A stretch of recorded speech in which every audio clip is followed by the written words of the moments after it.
میرے عنوان میں اگرچہ ترتیب یہ ہے کہ اسلام میں پردے کے احکام اور UN کا سوشل انجینئرنگ پروگرام، لیکن بیان میں جو مؤخر و ذکر شے ہے وہ میں پہلے لا رہا ہوں تاکہ پس منظر معلوم ہو جائے کہ اس موضوع پر ہم آج کن حالات میں گفتگو کر رہے ہیں۔ دیکھیے، تقریباً 3 صدیوں سے جو ایک تہذیب یورپ میں پروان چڑھی تھی اور اس کے بعض حصے تو گلوبلائز ہو چکے ہیں پہلے ہی،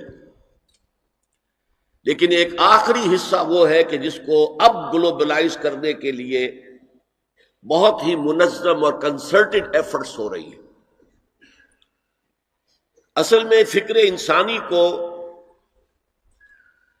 توہمات کے چنگل سے نکالنا اور استخراجی منطق، ڈیڈکٹیو لاجک کے تنگنائیوں میں سے باہر نکالنا، یہ کام اسلام اور قرآن کا ہے۔ لیکن اس کے نتیجے میں 2 اسباب سے یہ تہذیب ایک غلط رخ پر پڑ گئی۔ پہلا سبب یہ تھا کہ یورپ میں پوپ کا اقتدار تھا، گویا کہ تھیوکریسی بدترین شکل میں، اور اس پوپ کے اقتدار میں جہاں بعض چیزیں اچھی بھی تھیں وہ بعد میں ذکر کروں گا، وہاں 2 بدترین باتیں یہ تھی کہ سائنس کا پڑھنا حرام، فلسفے کا پڑھنا حرام۔ کسی کے گھر سے سائنس اور فلسفے کی کتابیں نکل آئیں تو انہیں زندہ جلا دیا جاتا تھا۔ اور دوسری بات یہ ہوئی کہ یورپ کو جو یہ سبق پڑھایا مسلمانوں نے، یہ اصل میں اسپین کی یونیورسٹیوں کے ذریعے سے، گراناڈا کی یونیورسٹی غرناطہ، ٹولیڈو کی یونیورسٹی تولیقلا جسے کہتے ہیں، کارڈووا قرطبہ کی یونیورسٹی، جیسے ہمارے نوجوان اب جاتے ہیں امریکہ اور انگلستان تعلیم حاصل کرنے کے لیے، ایسے ہی جرمنی، فرانس اور اٹلی کے نوجوان آتے تھے اسپین میں، ہسپانیہ میں، ان یونیورسٹیوں سے تعلیم حاصل کرنے کے لیے۔ یہاں یہودیوں کا ایک بڑا مؤثر عنصر موجود تھا، اور اس کا بھی ایک خاص سبب تھا۔ یہودیوں کو شدید پرسیکیوشن کا سامنا تھا عیسائیوں کے ہاتھوں۔ بات سمجھ میں آتی ہے، عیسائی جسے خدا کا بیٹا کہتے ہیں اسے یہودی کہتے ہیں ولد الزنا، باسٹرڈ، جادوگر، مرتد، واجب القتل، اور سولی پر چڑھایا۔ تو ظاہر ہے کہ اس قدر فرق ہے، اتنا تضاد ہے کہ بات سمجھ میں آتی ہے کہ سن 300 عیسوی میں جب کانسٹنٹائن جو قیصر روم تھا اس نے عیسائیت اختیار کی اور اس کے ساتھ پوری رومن امپائر عیسائی ہو گئی، تو اب عیسائیوں نے یہودیوں کے اوپر مظالم ڈھانے شروع کیے کہ تم ہمارے جسے ہم خدا کا بیٹا کہتے ہیں، تم ان کے بارے میں یہ بات کرتے ہو، تم نے انہیں سولی پر چڑھایا۔ بدترین پرسیکیوشن پورے یورپ میں، ان کے گھیٹوز علیحدہ ہوتے تھے، شہروں میں آباد ہونے کی اجازت نہیں تھی، شہر میں ضرورت کے لیے آنے کے لیے وقت مقرر تھا کہ آپ فلاں سے فلاں وقت تک آ سکتے ہیں، کوئی سودا خریدنا ہو آ جائیں، اللہ اللہ خیر صلی اللہ۔ اور یہ جو پرسیکیوشن یہ اسپین میں شدید ترین تھی، تو یہ بہت سخت عیسائی حکومت تھی ہسپانیہ میں۔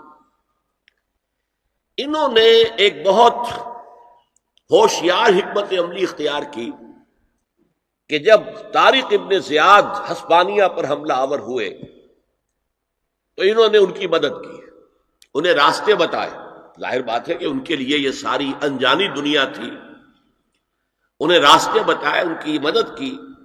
نتیجہ یہ ہوا کہ ہسپانیہ میں جب مسلمانوں کی حکومت مستحکم ہوئی تو یہودیوں کو ایک بار پھر تاریخ میں وہ مقام حاصل ہو گیا جو انہیں کبھی حضرت یوسف علیہ السلام کے زمانے میں مصر میں حاصل ہوا تھا۔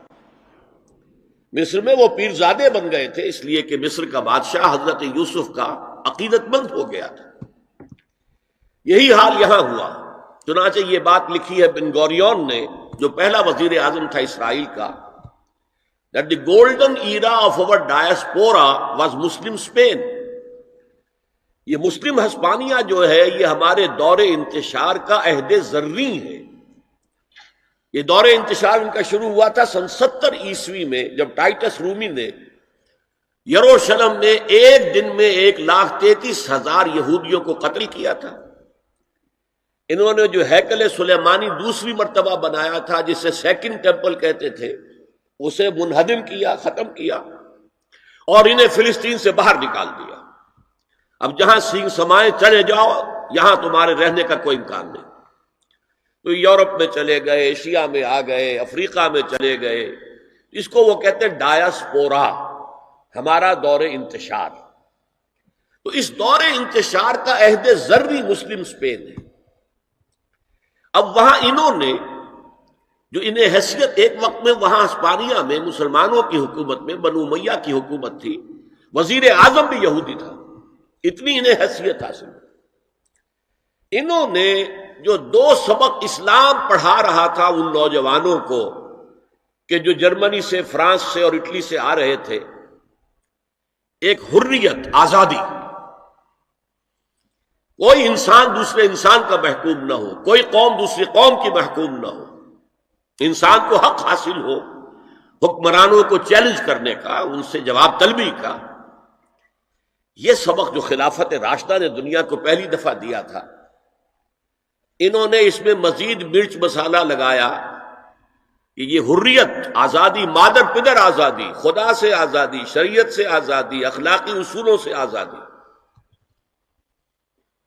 نمبر 2، جو اسلام نے سبق دیا تھا مساوات کا، کہ تمام انسان پیدائشی طور پر برابر ہیں، گورے ہوں، کالے ہوں، پیلے ہوں، لال ہوں، کسی رنگ کے ہوں، کسی نسل کے ہوں، کسی علاقے میں رہتے ہوں، کسی ناک نقشے کے ہوں، اور مرد ہوں یا عورت ہوں، پیدائشی طور پر سب برابر ہیں، ان میں کوئی فرق نہیں۔ یہ نوٹ کر لیجئے، اسلام میں مرد اور عورت کے درمیان ایک فرق ہے، لیکن وہ کہاں ہے؟ جب ایک مرد اور ایک عورت شادی کے بندھن بندھ جائیں اور ایک خاندان کی بنیاد ڈالیں، تو خاندان کے ادارے کا سربراہ مرد ہوگا، اور یہ ظاہر بات ہے، 2 اور 2 4 کی طرح کی بات ہے کہ کسی ادارے کے 2 سربراہ نہیں ہو سکتے، ایک سربراہ، اس کے نیچے آپ اسسٹنٹس، ڈپٹیز جتنے چاہے رکھ لیں۔ کسی بھی فرم کا مینیجنگ ڈائریکٹر ایک ہوگا، ڈائریکٹرز 10 رکھیں، 20 رکھیں، 50 رکھیں، 2 برابر کے اگر سربراہ ہوں گے تو فساد ہی فساد ہوگا۔ تو یہ انتظامی برتری ہے۔ جیسے دفتر میں ایک چپڑاسی ہے اور ایک دفتر کے اندر افسر بیٹھا ہے، ان میں فرق ہے، لیکن ویسے یہ دونوں برابر ہیں انسان ہونے کے ناطے، اور سیاسی اعتبار سے ایک ووٹ افسر کا ہے، ایک ہی اس کے چپڑاسی کا ہے، ایکول۔ تو انتظامی طور پر مرد کو فوقیت دی گئی ہے عورت پر، لیکن جو شرف انسانیت ہے، ہیومن آنر، ڈگنیٹی، یہ برابر شیئر کرتے ہیں، ان میں کوئی فرق نہیں۔ یہ سبق پڑھایا اسلام نے، انہوں نے اس کو آگے بڑھایا، مرد اور عورت بالکل برابر ہیں، بالکل برابر ہیں، ایک جیسے کام کر سکتے ہیں، کندھے سے کندھا ملا کر کام کر سکتے ہیں، 2 مرد آپس میں شادی کر سکتے ہیں، 2 عورتیں آپس میں شادیاں کر سکتی ہیں۔ یہ سارا در حقیقت دنیا میں جو فساد پیدا کیا، یہ یہودیوں نے، اور یہاں سے یوں سمجھیے کہ جیسے دریا چل رہے تھے علم کے، حکمت کے، ہسپانیہ کی یونیورسٹیوں سے، خاص طور پر یورپ کے ان 3 ممالک میں، سینٹرل یورپ جسے کہتے ہیں، فرانس، جرمنی اور اٹلی، تو اس میں سیاہی گھولتا رہا یہ یہودی طبقہ۔ کون سیاہی گھول رہا ہے؟ وقت کے بہتے دریا میں، دریا کا صاف اور پاک پانی آ رہا تھا، اس میں سیاہی گھولی یہودیوں نے۔ اس کے نتیجے میں جو لبرلزم پیدا ہوا، آزادی، وہی جو آج ہمارے ہاں آتا لبرل اسلام، ماڈریٹ اسلام، لبرل اسلام، یہ لبرلزم یہودیوں کی پیداوار ہے، اور اس کے ذریعے سے انہوں نے عیسائیوں سے بھرپور انتقام لیا۔ اس نے 3 شکلیں اختیار کی. یہ علم جو تھا، جب پوپ کی طرف سے آزادی ہو گئی، اب سائنس پڑھنی شروع کر دی لوگوں نے، فلسفہ بھی پڑھ رہے ہیں، بڑے بڑے فلسفی پیدا ہو گئے، بڑے بڑے سائنسدان پیدا ہو گئے. سائنس کے نتیجے میں ٹیکنالوجی آ گئی، تو ظاہر بات ہے کہ اس سے یورپ کے اندر ایک پاور پوٹینشل ڈیولپ ہو گیا، طاقت، قوت. لیکن یہ علم جو تھا یہ یک چشمی تھا، جیسے ہم کہتے ہیں دجال کی ایک آنکھ. اللہ نے انسان کو 2 آنکھیں دی تھی علم کے ضمن میں. ایک، تم اپنے حواس ظاہری سے اور عقل سے علم حاصل کرو. کسی شخص نے دیکھا ہوگا ہمارے آباء و اجداد میں سے کہ کوئی چٹان نیچے گری، نیچے بھی پتھر ہی تھا تو ایک شعلہ نکلا. انہوں نے دیکھا یہ کیا ہے، پھر اس نے 2 پتھر اپنے ہاتھ میں لے کے زور سے ٹکرائے، اس میں بھی شعلہ پیدا ہو گیا. تو آگ ایجاد ہو گئی. اس سے پہلے وہ صرف پھلوں پر گزارا کرتا تھا، پھولوں پر گزارا کرتا تھا، یا کوئی کچا گوشت کھاتا تھا، آگ تو تھی نہیں. تو یہ بہت بڑی شے تھی کہ جو پیدا ہو گئی.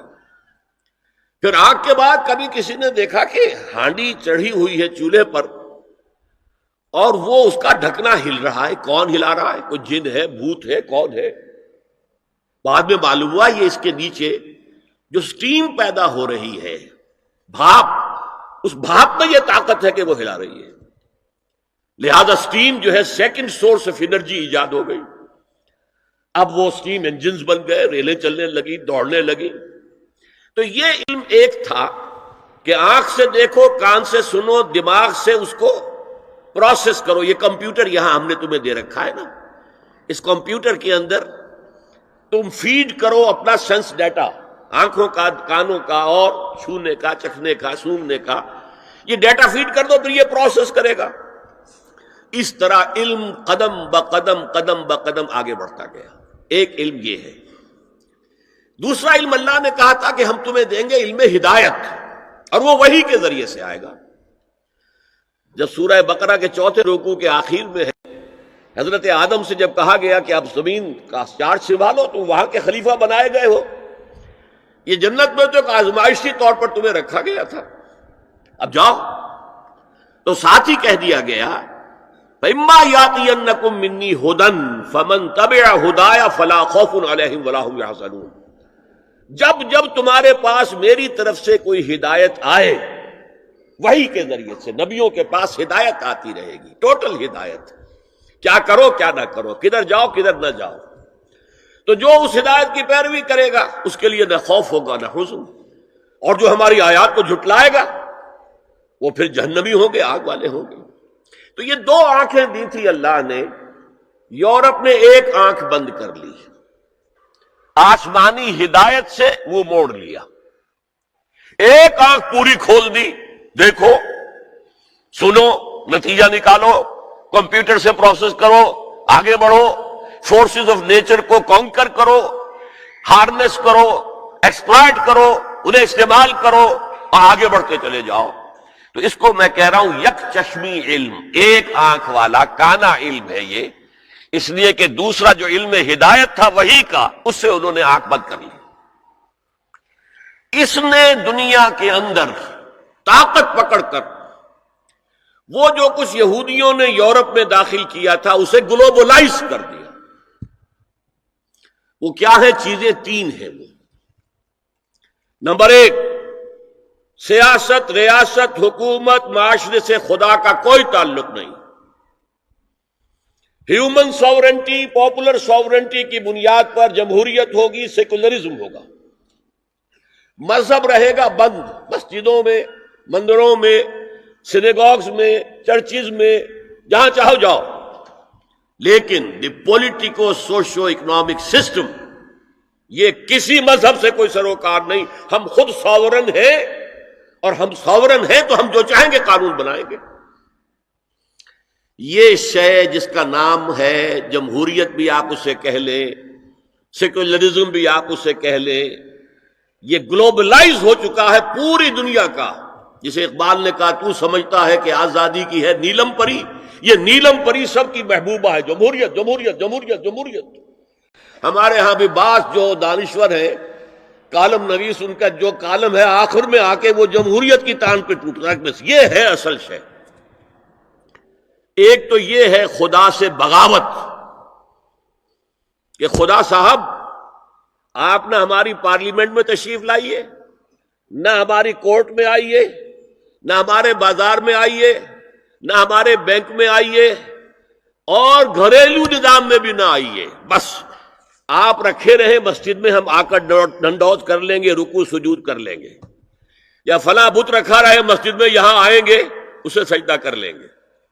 یہ تھی سب سے بڑی بغاوت تاریخ انسانی کی خدا کے خلاف، جس کا نام سیکولرزم اور ہیومن ساورنٹی، پاپولر ساورنٹی کی بنیاد پر جمہوریت.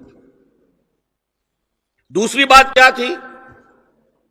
معیشت کا معاملہ، خاص طور پر یورپ کا جو میں نے کہا تھا، جہاں بری باتیں تھیں اچھی بات بھی تھی. پوپ کے زیر اثر، پوپ کے زمانے میں سود حرام تھا، ہر طرح کا کمرشل انٹرسٹ بھی حرام، اور یوزری جو کہ ذاتی طور پر ذاتی اپنی ضرورت کے لیے لوگ لے لیتے تھے، جیسے ہمارے یہاں پٹھانوں نے اڈے بنا رکھے ہیں، بیچارے غریب جاتے ہیں اور پھنستے ہیں ان کے چنگل میں، پھر نکل نہیں سکتے. تو یوزری اینڈ کمرشل بوتھ ور حرام، فاربیڈن. لیکن ایک کیلوین نامی ایک شخص نے اس کے لیے کتاب لکھی، اور یہودیوں کے زیر اثر انہوں نے انٹرسٹ کی اجازت حاصل کر لی. چنانچہ بغاوت ہو گئی. اب ایک بغاوت تو ہوئی چرچ سے، جبکہ چرچ آف انگلینڈ آزاد ہو گیا، اس نے کہا پوپ کو ہم نہیں مانتے، جائے اپنے گھر میں رہے. انگلینڈ، اور وہیں پر سب سے پہلا بینک آف انگلینڈ قائم ہوا. سودی کاروبار کا دنیا کے اندر آغاز ہوا، اور اسی کے ذریعے سے پھر یہودیوں نے بینکنگ نظام شروع کر کے پورے یورپ کو جکڑ لیا. یہ سازشیں کر کے ملکوں کو لڑاتے تھے. اب جب وہ ملک لڑ رہے ہیں تو انہیں پیسے کی ضرورت ہے، ہتھیار کے لیے، اسلحہ کے لیے، تو اپنے منہ مانگے شرح سود پر قرض دیتے تھے اور خون چوستے تھے. اور انہوں نے یہاں تک حیثیت اختیار کر لی کہ 100 سال پہلے، اب یہ 1904 ہے، 2004 ہے، 1905 میں گئے تھے علامہ اقبال انگلستان اور جرمنی، اور جا کر دیکھ آئے تھے کہ فرنگ کی رگے جاں پنجے یہود میں ہے. اس وقت فرنگ کا امام جو ہے وہ برطانیہ تھا، جس کے بارے میں کہتے تھے کہ اس کی سلطنت پہ کبھی سورج غروب ہی نہیں ہوتا. آج اسی فرنگ کا امام جو ہے وہ امریکہ ہے، اور اسی طرح پنجے یہود کے اندر جکڑا ہوا ہے. اس لیے کہ سارا مالیاتی نظام، سارا بینکنگ نظام، امریکہ کی حکومت اس وقت دنیا کی سب سے زیادہ مقروض حکومت ہے. ٹریلینز آف ڈالر، بلین نہیں، ٹریلینز آف ڈالر، جس کا آپ تصور نہیں کر سکتے.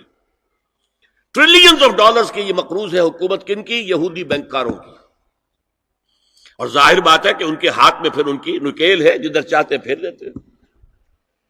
یہ نظام جو ہے انٹرسٹ بیسڈ کیپٹلزم، جس میں جوا بھی جائز ہے، جس میں انسان کے جنسی جذبات کو بھڑکا کر کمائی کرنا وہ بھی جائز ہے، جس میں جو بھی شراب ہو، منشیات ہوں، ان کے ذریعے سے آمدنی حاصل کرنا بھی جائز ہے. آج یہ لحاف بھی پورے گلوب کو اپنی لپیٹ میں لے چکا ہے. چائنا کچھ بچا ہوا تھا، لیکن رفتہ رفتہ مارکیٹ اکانومی اور پرسنل پراپرٹی کا سلسلہ آ کر رفتہ رفتہ وہ بھی اسی میں غم ہو رہا ہے. تیسرا جو ان کا کارنامہ تھا، انسان سے شرم، حیا، عصمت و عفت، اس کے سارے تصورات کو ختم کر دیا جائے، انسان کو حیوان بنا دیا جائے. ایک کتے کو شہوت ہے، جو کتیا مل جائے، چاہے اس کی ماں ہو چاہے اس کی بیٹی ہو، اس سے اس کو استفادہ کر لے گا. یہ انسانوں نے کیا قدریں لگا رکھی ہے، ماں، بیٹی، بہن، بیوی، کیا فرق ہے ان میں؟ عورت ہے وہ بھی عورت ہے، یہ بھی عورت ہے. اور خاندانی نظام کی جڑیں کھود ڈالی جائیں، گویا کہ انسان حیوان بن جائے. اور یہ نوٹ کر لیجئے پلیز کہ یہود کی جو ایک تو کتاب ہے تورات، ایک ہے تالمود. تالمود ان کی فقہ کی کتاب ہے.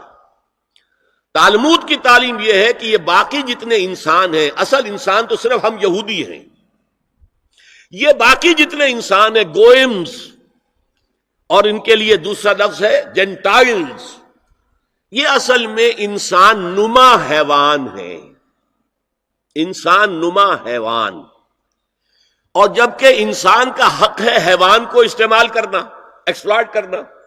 گھوڑے کو ٹانگے میں برگی میں باندھتے ہیں کہ نہیں، اور بیل کو آپ اپنے ہل میں جوتتے ہیں، اسی طرح ہمارا حق ہے تمام انسانوں کو ان کا خون چوسنا، انہیں ایکسپلائٹ کرنا، انہیں استعمال کرنا، اور اس کے لیے بہترین طریقہ یہ ہے کہ انہیں واقعتاً حیوان بنا دیا جائے، انسانی اقدار ان سے چھین لی جائے۔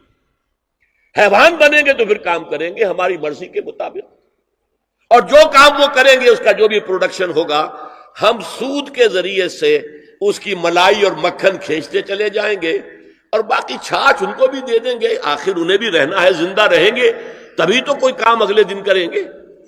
گھوڑے کو بھی شام کو آپ کوئی چارہ ڈالتے ہیں، کوئی چنے ڈالتے ہیں، تبھی تو اگلے دن جو ہے ٹانگے میں جوتیں گے۔ یہ ان کا تیسرا فلسفہ تھا۔ یہ انتقام یہ لوگ یورپ سے اور امریکہ سے، عیسائیوں سے بھرپور طریقے پر لے چکے ہیں۔ شرم اور حیا نام کی کوئی شے نہیں رہی، عصمت و عفت کا کوئی حساب نہیں، کوئی ذکر ہی نہیں، اور گواہیاں کیا ہیں؟ پریزیڈنٹ کلنٹن نے کہا تھا 2 سال پہلے یا 3 سال پہلے، وہ جو ان کی اینول سپیچ ہوتی ہے، state of the union address, اس نے کہا تھا ان قریب ہماری قوم کی اکثریت حرام زادوں پر مشتمل ہوگی۔ یہ حرام زادے کا لفظ میں نے ترجمہ کیا ہے born without any wedlock. ایک تو ہوتا ہے ایک مرد اور عورت کی شادی ہوئی ہے، نکاح ہوا ہے، پھیرے پڑے، کچھ بھی ہوا ہے، لیکن اعلانیہ طور پر وہ اب شوہر اور بیوی کی حیثیت سے ہے، تو ان کی اولاد ہو رہی ہے، جائز اولاد ہے۔ ایک بغیر شادی کی اولاد ہو رہی ہے تو یہ حرامی ہے، حرام زادے ہے۔ انہوں نے کہا کہ ہماری قوم کی اکثریت حرام زادوں پر مشتمل ہوگی۔ ہومو سیکسولیٹی، لیسبینز، گیز، اور بالکل ڈکلیئر کرتے ہیں، پادری ڈکلیئر کرتا میں گے ہوں، سینیٹر ڈکلیئر کرتا میں گے ہوں، انہیں کوئی شرم ہی نہیں، اس کے اندر کوئی حجاب نہیں، اعتراف کرنے کے اندر کہیں بھی کسی طرح کی رکاوٹ نہیں، ہچکچاہٹ ہی نہیں۔ یہ جس کو کہا جائے گا پرمیسو ہیڈونزم، جنسی لذت ہر طریقے سے حاصل کی جا سکتی ہے۔ زنا بالرضا ہو تو کوئی جرم ہے ہی نہیں، ہاں زنا بالجبر ہو تو جرم ہے، بالرضا ہو تو کوئی جرم نہیں، جرم ہے ہی نہیں سرے سے۔ ساری اخلاقی اقدار کو اس طریقے سے انہوں نے ملیا میٹ کر دیا ہے۔ البتہ ابھی یہ تیسرا معاملہ کچھ عالم اسلام کی حد تک ابھی پورا ان کا پروگرام مکمل نہیں ہو سکا۔ ہمارے ہاں ابھی کچھ خاندانی نظام کی بنیادیں باقی ہیں، کچھ والدین کا ادب ہے، ان کی عزت ہے، ان کی خدمت کو انسان اپنے لیے سعادت سمجھتا ہے، کوئی بیوی اور شوہر کے درمیان محبت، الفت، باہمی اعتماد کی کچھ فضا ہے، خاندانی نظام ہے۔ اگرچہ تیزی سے بگڑ رہا ہے نظام ہمارا، اور ہمارا ایلیٹ طبقہ اوپر کا جو ہے وہ مغرب کے طرز پر جا چکا ہے، لیکن ہماری مڈل کلاسز میں، لوور کلاسز کے اندر ابھی کچھ اقدار ہیں شرم کی، حیا کی، عصمت کی، عفت کی۔ آپ پورا زوردار طریقے پر مہم چلا رہے ہیں کہ مسلمان ممالک سے بھی یہ ساری اقدار ختم کر دی جائے۔ چنانچہ نوٹ کیجئے، قرآن مجید میں 2 جگہ پر اللہ تعالیٰ نے اہل مکہ کو وارن کیا تھا۔ اولم یروا انا ناتی الارض ننقصها من اطرافها، کیا یہ قریش دیکھ نہیں رہے کہ ہم رفتہ رفتہ ان کی طرف بڑھ رہے ہیں، چاروں طرف سے ان کے گرد ہمارا گھیرا تنگ ہوتا جا رہا ہے، ان کے گرد جو قبائل آباد ہیں وہ ہمارے حلیف بنتے جا رہے ہیں۔ یہ سورہ رعد کی آیت ہے، اور اسی طرح سورہ انبیاء میں ہے افلا یرون انا ناتی الارض ننقصها من اطرافها۔ تو اسلام گھیرا تنگ کر رہا تھا رفتہ رفتہ کفار مکہ کے گرد۔ آج یہ برعکس ہے کہ یہ مغرب یہودیوں کی سازش کے تحت اور امریکہ کی عظیم قوت کو استعمال کرتے ہوئے، سول سپریم پاور آن ارتھ، آج یہ ہمارے گرد گھیرا تنگ کرتے چلے آ رہے ہیں کہ ہمارا معاشرتی نظام بھی تلپٹ ہو جائے، درہم برہم ہو جائے، ہماری اقدار بھی ختم ہو جائیں، ہمارے ہاں بھی عورت اور مرد بالکل برابر ہونے کے مدعی ہو کر میدان میں آ جائیں، عورت مرد بن جائے، مرد عورت بن جائے، مردوں کی شادیاں ہو جائیں کہ ایک مرد شوہر اور ایک مرد بیوی اور رجسٹر ہو جائے شادی، لیسبینز کی شادیاں ہو جائیں کہ ایک عورت شوہر ایک عورت بیوی اور رجسٹر ہو جائے شادی۔ یہ سارا کام نَأْتِي الْأَرْضَ نَنْقُصُهَا مِنْ أَطْرَافِهَا، اس کی مثال کیا ہے کہ پہلے اس پروگرام کے تحت 1994 میں کانفرنس ہوئی قاہرہ میں، عرب ورلڈ کا وہ مرکز ہے، اس لیے کہ عربوں میں تعلیم کے اعتبار سے، ٹیکنالوجی کے اعتبار سے سب سے آگے مصری ہے، تو یہ چونکہ ان کا ثقافتی اعتبار سے امام ہے، وہاں جا کر انہوں نے ڈیرا لگایا اور ان افکار کی اور ان نظریات کا پرچار کا معاملہ کیا۔ دوسری 1 سال کے بعد کانفرنس کر دی بیجنگ میں، تاکہ ادھر سے اور ایک اور طرف سے گھیرا ڈالا جائے اور عالم اسلام کا جو یہ حصہ ہے ایشیا کا، اس کے اوپر اثر انداز ہوا جائے۔ اور اس کے بعد بیجنگ +5 کانفرنس ہوئی ہے، اور یہ ہوئی ہے United Nations Assembly, United Nations Organisation کی جنرل اسمبلی کے تحت، اور یہ ہوئی ہے جون سن 2000 میں۔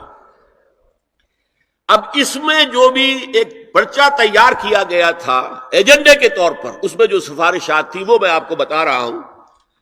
امپیکٹ ایک رسالہ نکلتا ہے لندن سے، اس سے میں نے یہ چیزیں لی تھی، اور انگریزی ہی میں ہم نے ایک دفعہ بڑی تعداد میں اس کو شائع کر کے تقسیم بھی کیا تھا، لیکن اس میں صرف آپ کو یہ بتا رہا ہوں کیا فیصلے تھے، کیا کرنا ہے۔ نام اس کا کیا تھا کانفرنس کا؟ Women 2000، gender equality, development and peace for the 21st century. Preparatory document میں نمبر 1، ہومو سیکسولیٹی کو نارمل سیکسول اورینٹیشن قرار دیا جائے، کوئی جرم نہیں ہے۔ مرد مرد سے شہوت رانی کرے، عمل قوم لوط، یہ کوئی جرم نہیں، کوئی حرام نہیں، کوئی بری شے نہیں، نارمل اورینٹیشن ہے، یہ مزاج ہے۔ ایک شخص جو ہے عورت سے اپنی خواہش پوری کرنا چاہتا ہے، ایک مرد سے ہی کرنا چاہتا ہے، تمہیں کیا اعتراض ہے؟ ہومو سیکسول میرجز کو تسلیم کیا جائے، جو اب تسلیم ہو رہا ہے۔ یورپ کی کئی ریاستوں میں رجسٹریشن شروع ہو چکی ہے، امریکہ کی، یورپ میں تو پہلے سے ہے، اسکینڈینیوین ملکوں میں پہلے سے موجود ہے۔